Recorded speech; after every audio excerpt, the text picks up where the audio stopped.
Je veux voir le bonheur dans chaque œil de chaque spectateur. Il faut que tu respires. Moi à mon bisounours, je lui fais des bisous, des gentils, des doux. Et si on considérait que l'économie sociale et solidaire, c'est celle de demain, et que l'engagement, c'est la vie et la norme, celle qu'il faut changer. Pour changer la norme, justement, il faut commencer par se parler et par en parler normalement. Je suis Flavie Després, je suis la directrice associée de Care News et depuis 4 ans, je rencontre celles et ceux que l'on appelle des acteurs de l'engagement. Ils en ont fait une reconversion, ou leur carrière, dans la création de valeurs, les vraies, celles qui respectent l'environnement, la santé, la cohésion sociale et territoriale. Pourtant, ce sont des gens normaux, ce ne sont ni des bisounours, ni Gandhi, ni des danseuses du président, ni des militants zadistes. Ils ont des coups de génie et des coups de blues. Ils gèrent de l'humain, salariés, bénévoles, clients, investisseurs. Ils suivent des objectifs et font régulièrement les comptes. Ils ont des amis, des amours et des emmerdes. Ils s'appellent Fred, Lucie, Jean, Joséphine, Maud, Sylvain. Et ce sont, comme beaucoup d'entre nous, des acteurs de l'engagement. Mon engagement, à moi, c'est de leur parler normalement et de leur poser les vraies questions, d'en changer la norme.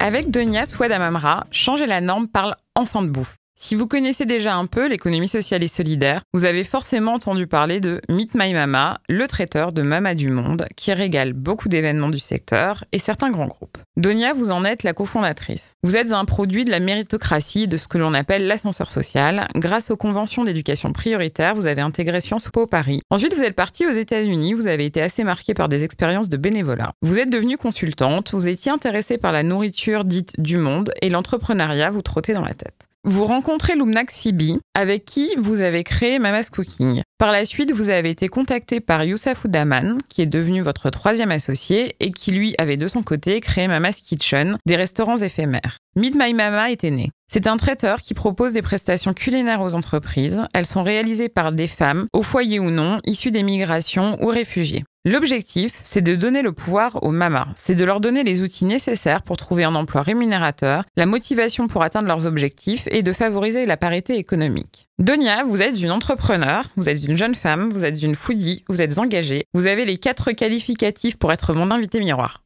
Bonjour Donia. Bonjour. Vous allez bien ? Très bien, et vous ? Très bien. Alors, j'ai une première question qui est un peu faussée, mais en fait, il y a 1 mois, on a diffusé l'épisode de Changer la norme avec Sophie Vanier de La Ruche. Et je sais que vous avez été incubée par La Ruche. Et donc, je me dis qu'une manière de raconter Meet My Mama, c'est peut-être de raconter les différentes strates d'incubation, si vous voulez bien commencer par ça. Ouais. Alors, donc, on a commencé Meet My Mama en 2017. Le concept est né en 2017 avec Lumna et Youssef. Et à notre tout début, on a d'abord été accompagné par Singa, qui a lancé son premier incubateur aux porteurs de projets qui travaillaient sur la question des réfugiés et des migrations. Donc, on a été incubé là-bas à Kiwanda. Ensuite, on a migré à la Station F lors de la première année, donc en septembre 2017, où on était dans le Founders Programme. On avait été lauréat de la French Tech et on avait une bourse pour pouvoir y être pendant 1 an. Et en parallèle, on a continué un petit peu les dossiers d'inscription et on a eu les Audacieuses, donc avec La Ruche, où on a été accompagné pendant 9 mois. Aujourd'hui, on est encore à la Station F, donc on continue une 2e année là-bas. Et on vient d'avoir l'appel à projet Sherit Ashoka. Et qu'est-ce que ça a apporté, ces différentes phases d'incubation ? Alors, on va dire qu'à chaque phase du développement du projet, on a été accompagné à différents niveaux. Donc, on a commencé avec Singa, où on se focalisait beaucoup sur le problème, donc sur les mamas et sur le pourquoi. Ensuite, à partir du moment où on a commencé à avoir un business model auquel on pensait et auquel on disait je pense qu'on va se tourner sur ça pour pouvoir faire tourner la machine. On a été suivi aussi par The Family et en parallèle par la Station F, ce qui nous a permis d'avoir des locaux. Donc on était au début de 3 et on est vite monté. Aujourd'hui on est 10. Donc ça nous permet à la fois d'avoir un espace pour être tous ensemble, mais aussi d'avoir un accompagnement plus spécifique sur le modèle économique, sur le management. Et en fait, chaque semaine, par exemple, avec la Station F, on a des guildes où ça nous permet d'échanger avec les autres porteurs de projets, de connaître aussi l'écosystème et de nous aider à structurer encore mieux notre équipe. Et avec les Audacieuses, on a eu à la fois un accompagnement sur la partie business, mais aussi sur la partie impact et la partie développement personnel, puisque j'ai été accompagnée par notamment Anne-Raphaël, qui nous suivait au quotidien. Comment Meet My Mama, donc il y a 2 facettes. Il y a une SAS, donc une société commerciale, donc ça c'est la partie traiteur. Exactement. dont on reparlera, et une partie asso, donc à but non lucratif, qui elle est dédiée à la formation professionnelle. Est-ce que c'était dès le départ ces deux volets de Meet My Mama ? Dès le début, on a commencé en association et à partir du moment où on commençait à avoir un chiffre d'affaires assez important, on s'est dit qu'on pouvait plus continuer sous l'asso. Donc on a monté la SAS, mais de base c'était notre envie. On voulait vraiment avoir un business classique avec une SAS et un modèle classique pour prouver qu'on pouvait avoir du business et avoir beaucoup d'impact.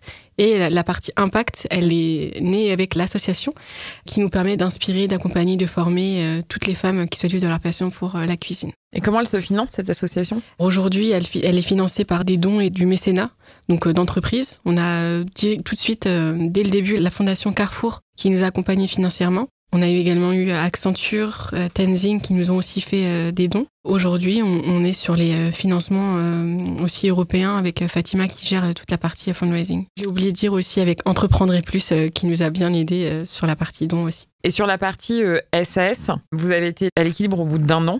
C'est ça. C'est rare. Est-ce que vous avez fait des levées de fonds ? Est-ce que vous avez uniquement de la prestation ? Uniquement de la prestation. C'était une volonté de notre part la première année de prouver que le marché existait, que les besoins clients étaient là, les besoins Mama également, la réponse Mama aussi. Et en 1 an, donc, on a fait plus de 300 événements avec plus de 250 entreprises, ce qui nous a permis donc, au final d'avoir un business model rentable, surtout que c'est un business model assez classique, dans le sens où on a une prestation et on a une facture juste après, et on a une commission sur chaque prestation. Vous vendez une prestation de traiteur et les mamas ne sont pas salariées de Meet My Mama. Elles ont un statut d'indépendante sur lequel vous prélevez une commission, c'est ça ? En fait, on propose aux entreprises des voyages culinaires. Donc, c'est plus que du traiteur, c'est une vraie expérience dans le sens où on a la nourriture, la scénographie, la mama qui vient pitcher, raconter son histoire. À la fin, donc, on facture le client. Et en parallèle, donc, on a avec chaque mama donc, un contrat. Donc, elles sont prestataires de services. Elles ont soit le statut auto-entrepreneur, SAS, SASU. Et avec elles, on a défini des prix d'achat. Et avec le client, des prix de vente. Et on retrouve la marge. Et elles font où la cuisine ? En fait, elles ont chacune un espace professionnel de cuisine labellisé et qui respecte les normes HACCP.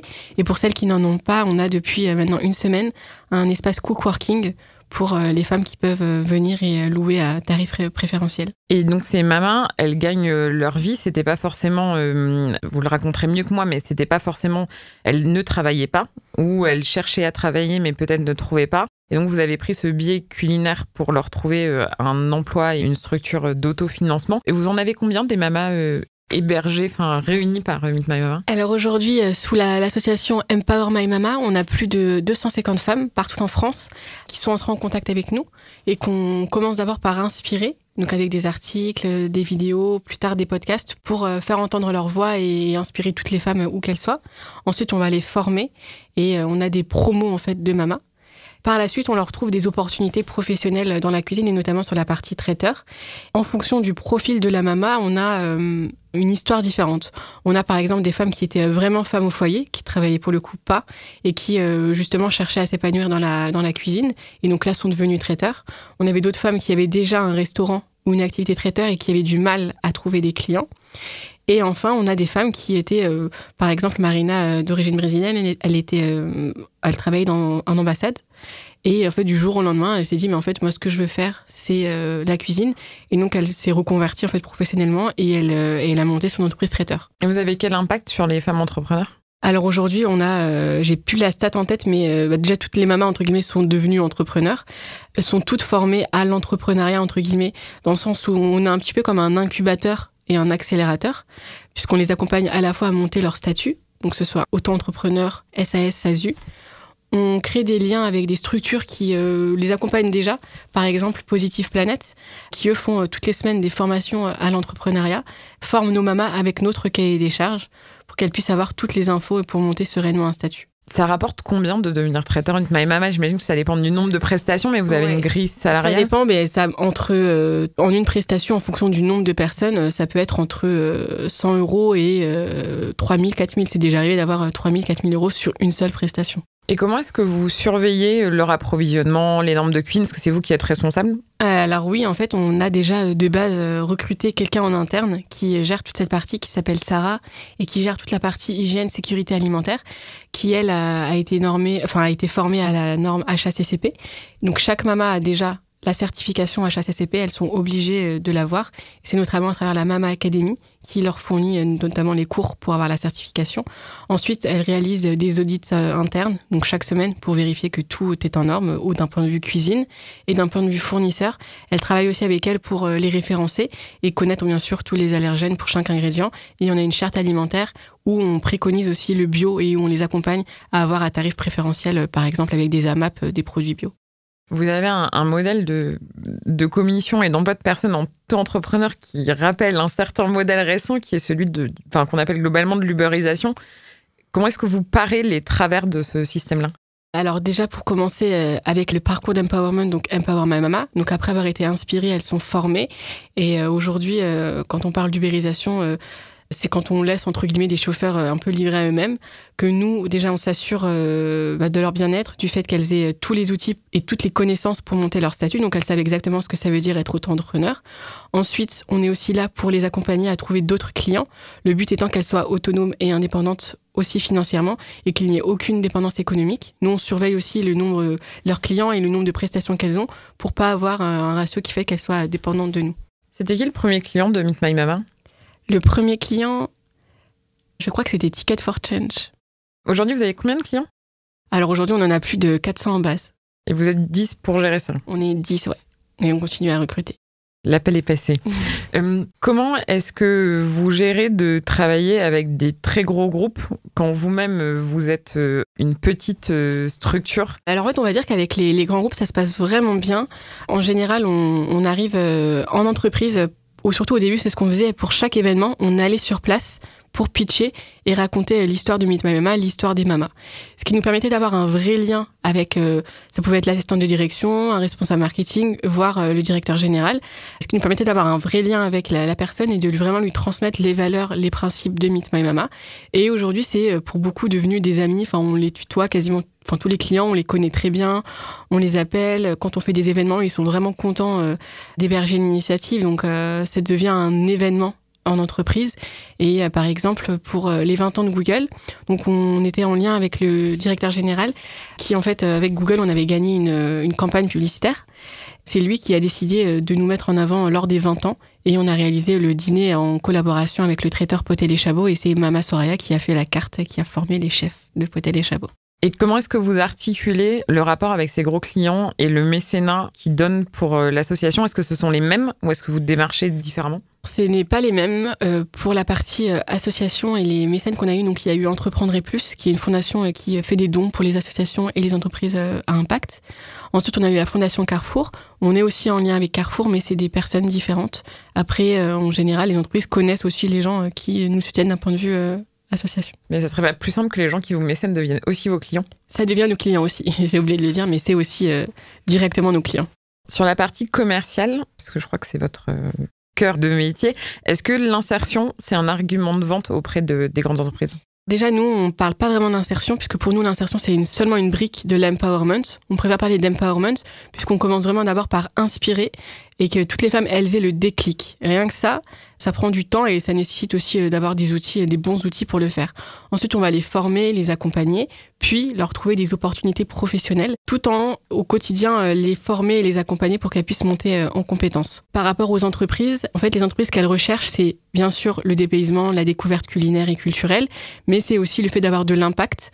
Au quotidien, quand une entreprise fait appel à nous, on essaie de suivre en fait l'impact qu'elle a auprès de nos mamas en réalisant un rapport d'impact, ce qui permet à l'entreprise de même elle pouvoir communiquer en interne ou en externe sur ce qu'elle fait auprès des mamas. En fait, vous fournissez aux entreprises un rapport d'impact qu'elles ont sur la mama qui leur a fait là où cuisine. Les mamas qui leur ont cuisiné pendant toute l'année. Parce que par exemple, on a des clients qui ont fait appel à nous plus de 30 fois en un mois. Au bout de 30 fois, on a un vrai impact. Oui, puis vous avez même Danone qui vous a demandé de gérer un lieu. Exactement. En fait, Emmanuel Faber, au mois de mars dernier, nous a contactés puisqu'il lançait une nouvelle gamme de yaourts, donc les Danone du monde.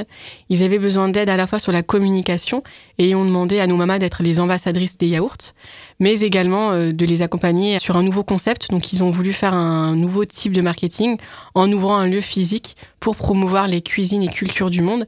Et ils nous ont financé pour qu'on puisse gérer le lieu pendant 8 mois. D'accord, donc ils ont sous-traité.